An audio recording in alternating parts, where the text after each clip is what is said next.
Hi there, welcome to Floating in Dreams. This is going to be my favorite fall palettes for 2024.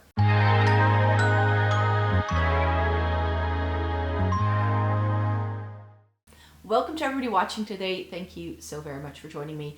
It is fall, it's October, it's fall. I figured I could film a video like I do every year, giving you my favorite fall eyeshadow palettes. Some of these may have been discontinued, some of them are still around. Some of these may be repeats from other years, but that just goes to show how much I love them if I keep recommending them to you. A lot of these are actually on my I need to go back to this pile, so I am going back to some of these palettes already, or I will be doing it next month in November, so you can expect some more looks with these palettes anyway, but I have reviews and swatches up with these, so I will link you to those, and if any of them are still available, there will be some affiliate links in the description box as well if you would like to shop them. So first things first, this was actually in my palettes I want to go back to pile for September because I knew a lot of the palettes I wanted to go back to were sort of fall-esque. I was like, I usually do that towards the end of the month and then we're already in fall, so it might be a good one. And it's the Cashmerie not the Cashmerie, it's the Cashmerie Charmeuse from Viseart. I always mix up the names of these because they're so similar to the other ones. And I had a lot of fun playing with this again. So for me, this is more like a neutral fall palette. It has a little bit of warmth. It is very mid-tone heavy for me. It does have some interesting like duochrome-like shades in here as well. Especially this like bronzy brown that looks just like a bronze. It actually has a magenta flash to it. So it was very pretty on. And that's also the one I played with. So this is not my best palette of all time, but I do like playing with it if it's the right season for me, and it has the amazing Viseart formula that I know I love, so that is another reason why I truly, truly adore this palette. It's fun, it's easy to work with, it has some really good neutrals in, and for fall, if it's a little murkier like this one has to offer, I do really love it. I think this is like the 5th time that I'm featuring this palette, but it's the Nomad from Juvias Place. I believe it's still available, which is good. And this is just lovely. I think this is one of the best color stories for the fall time.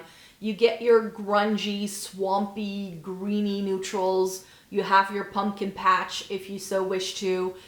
It just has so many colors that I associate with fall. And if I use it, I tend to go for these shades and the shimmer in the middle. I kind of ignore the yellows because they're not my favorite.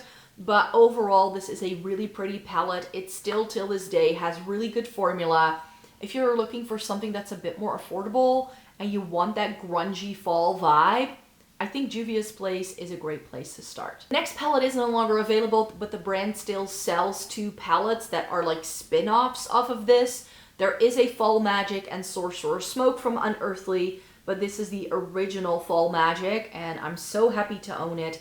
This is on the list for November to go back to it because I showed this in another recent video, and I was like, oh, I need to put this on the list of something I need to create some more looks with.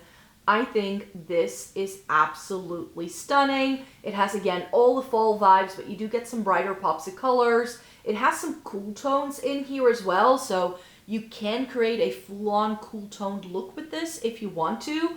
But there's also some warmth, some berry tones, something even purple, green. You can push this into so many different directions.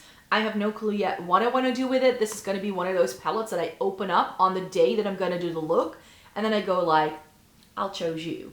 And in recent months, I have been loving warm tones quite a bit as well. So whenever there are warm tones and cool tones in these palettes nowadays, I tend to opt for the more warm toned look, which is not something I usually do. So I am definitely creating some other looks that I would normally do with a lot of these palettes that I'm going back to, and that has me very excited because it just means I get so much more use out of the palette.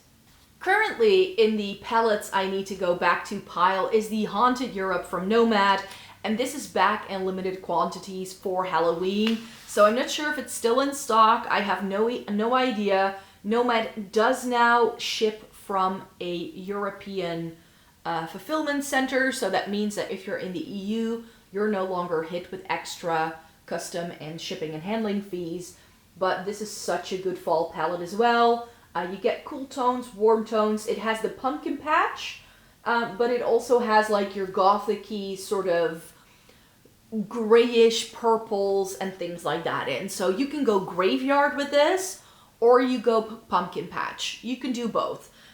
So this is a really, really stunning palette. I love mine. I'm glad they brought it back. And because of that, I knew I had to play with it again, so I selected it for October. Another October selection then, the Ancient by now Subculture by ABH. I sound like a broken record at this point. I love this palette in combination with multi-chromes. If you've never tried the Subculture but with multi-chromes, if you have a couple in your collection, I think we pretty much all do by now, give it a try, especially the really intense jewel toned multi-chromes is what goes really well with this. So what I tend to do with this is that I just do a basic matte setup and then use the multi-chrome all over the lid to really give it its moment to shine. It looks like you've spent hours on your makeup, but you've only applied a matte in the crease and you've applied a shimmer on top. That's all you've done. So I love this palette for it because the undertones of this go really, really well with those multi-chromes, and I just really enjoy using this so much. I think this, like, I go back to this every year. I select it for my October or November palettes I want to go back to every single year. I do a few looks with it, and it makes me happy every single time, and it doesn't seem to have expired yet, so it's still safe to use. Some palettes that I'm like, maybe I should put those into a palettes I need to go back to pile is definitely my Melt Gemini. The original Swampy color story doesn't get any grungier than this. We have some warm tone neutrals here, the swampy greens on the other side. This is so good for fall. And Melt is just one of those brands that used to do this in like so many different renditions and everybody was loving it, but they've become a little bit repetitive, I find. They're now doing a collab with Universal Monsters, and it also has the same swampy greens and a black that we get in this palette. So I'm like, why are you doing something as a quad that already exists from the brand? If they would have just revamped the Gemini with different packaging, it would have worked as well. So I don't really get that collab all that well, and I'm not really sure where Melt is going as a brand. I just don't really feel that a lot of their releases are all that interesting anymore, but they used to be one of those brands that did everything right, and I just hope they can like recapture the magic of a few years ago when we got stuff like the Marte and the She's in Parties and all that jazz, but they've discontinued so many of their good things, and the things they have been replacing it with, I am not too sure about. So I hope Melt can find back its luster so that I can be very enthusiastic about them again, like when they first released the Gemini. Where would we be without this guy? And I was like, oh, fall palettes, of course I need to go back to one of the best limited editions that Catrice has ever done. Mine is starting to look a little tatty. It is this like velvety texture packaging, and it's just starting to like rub off on the corners and stuff because I pull this out of my collection so much, not only to talk about it, but also to use it because I do go back to it. This is so good, and I believe I wrote this down as a palette I want to go back to in November. So you're gonna see some more looks with it. Like I said, it was limited edition. It came back for a hot minute last year. Around this time of year, it became available through Amazon, which meant a lot more people could pick it up, which was good, but I haven't seen it since. So maybe if I go try and link it again, maybe some other territories finally got this collection, but this was limited edition 2 years ago, and I fell in love. This is the good Catrice formula. It's very similar to Huda Beauty's like larger 18 pen palettes. That's definitely what these are inspired by. You get some like rosy toned neutrals on one side. There is some warmth, but if you sort of take out the orange tones that are here, it's very neutral. It's got some really good cool tones in, interesting shimmers, amazing quality. This was only 15 euros at the drugstore, but if you closed your eyes and you were telling people that this was a 65 euro Huda Beauty palette, people would believe you as well. It's that good. A recent trial, so not something I've had the inkling to go back to because I've only just reviewed for you in September, is the Let's Get Nude from Gloss Gods. And I look at this color story and I'm just reminded of fall. Like the warmth, like if it's like a really nice sunny day like we seem to be having today, this is so, so good. You do get a lot of warmth in here for my liking. I was hoping these 3 shades were a little bit more like reddish purpley toned, but on me, they just didn't look quite right. So some of them were also a bit hard pressed. So compared to other Gloss Gods palettes, this isn't my favorite, but I think for fall, it's a really, really good color story. So if you were looking into Gloss Gods and you like warm tones and you're looking for a good fall palette, this may be one you would like to try at some point. And then last year, we really got a lot of these horror themed palettes from Glamlite, and I picked up a couple ever since I tried the Ghostface palette. I think the Friday the 13th one was one of the good ones as well. This one is more jewel toned. I can't wait to see what Glamlite comes up with for the Halloween season this year, because I think most of these were released at like the end of October, like the last 2 weeks of October. So I'm sort of like keeping an eye out on my Instagram to see what they're up to. But here we have this really beautiful jewel toned color story with a pop of red, these really nice grungy, dark, saturated grayish toned navies, which I love, these forest greens, these neutrally khaki shades, and then some more neutral browns. This has a lot of shimmers, it has a lot of mattes. The quality is amazing of this as well.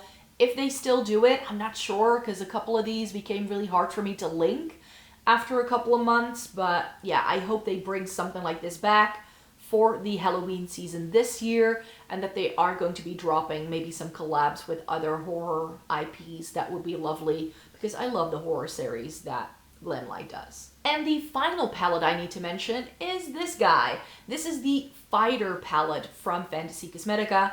I could have chosen the Druid. I think Fantasy Cosmetica does some really lovely fall color stories.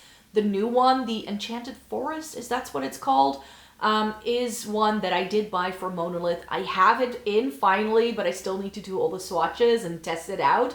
So because it's brand new, I'm not going to show it in a video like this, because I want it to be featured. I want it to be centered around palettes I've actually tried that I can recommend to you.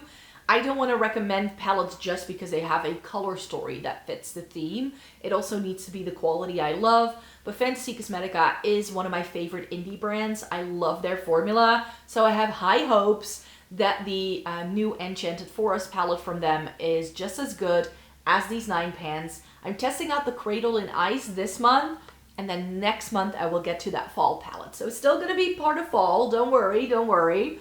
But I think the Fighter palette is such an overlooked palette in the line from Fantasy Cosmetica, but I think very fall-esque, especially because it has this mustard. We get these warmer tone browns that on me didn't pull super warm toned, I remember. It is sort of their take on a neutral palette, but it has interest. It has interesting shimmers, really good mattes, a little bit of sparkle, a little bit of shiftiness. It just has everything that the brand does very well, but then in a more muted color story, which I think is a really, really clever move for the brand. It may not be their bestseller palette, but for fall, I think this is a stunning, absolutely stunning color story.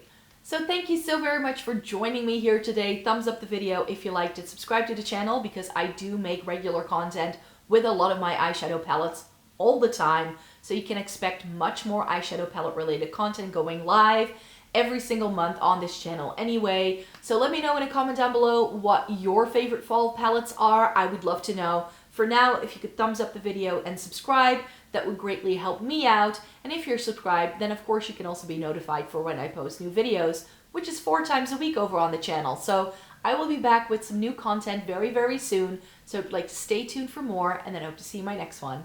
Bye-bye.